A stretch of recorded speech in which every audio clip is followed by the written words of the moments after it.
दर्यापूर शहरात गेल्या कित्येक वर्षांपासून मुख्य रस्त्यावर अतिक्रमण मोठ्या प्रमाणात वाढले होते। त्यामुळे सामान्य जनतेला रस्त्यावरून चालण्यासाठी अतिशय त्रास सहन करावा लागत होता। हे अतिक्रमण काढण्यासाठी प्रशासनाकडे नागरिकांनी वारंवार निवेदन देऊन सुद्धा यावर कोणतीही कारवाई करण्यात आली नव्हती। त्यामुळे दिवसेंदिवस अपघाताचे प्रमाण वाढत होते।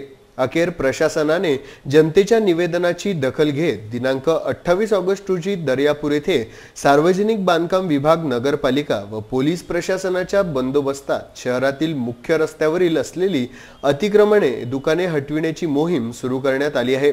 विशेष म्हणजे प्रशासनाच्या वतीने 2 दिवसांपासून अतिक्रमण हटाव या संदर्भात नागरिकांना सूचना देण्यात आल्या होत्या।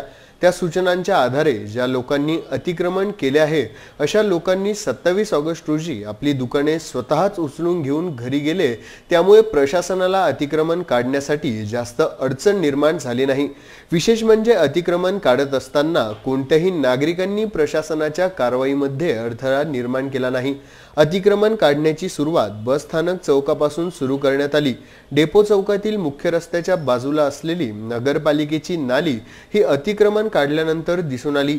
फक्त या अतिक्रमणामुळे शहरातील मुख्य रस्ता हा मोठ्या प्रमाणात मोकळा झाला। मात्र आता प्रशासनाने अतिक्रमण काढण्यासाठी लाखो रुपये खर्च केला आहे। त्यामुळे रस्त्यावरील अतिक्रमण पुन्हा होणार नाही याची दखल प्रशासनाने घ्यावी अशी मागणी सर्वसाधारण जनतेने केली आहे।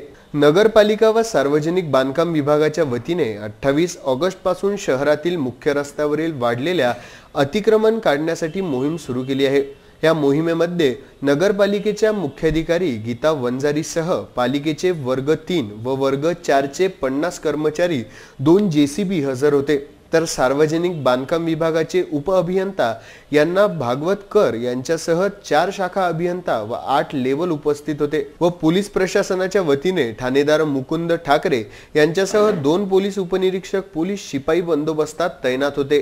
दर्यापूर येथून आमचे प्रतिनिधी किरण होले यांचा हा वृत्तांत।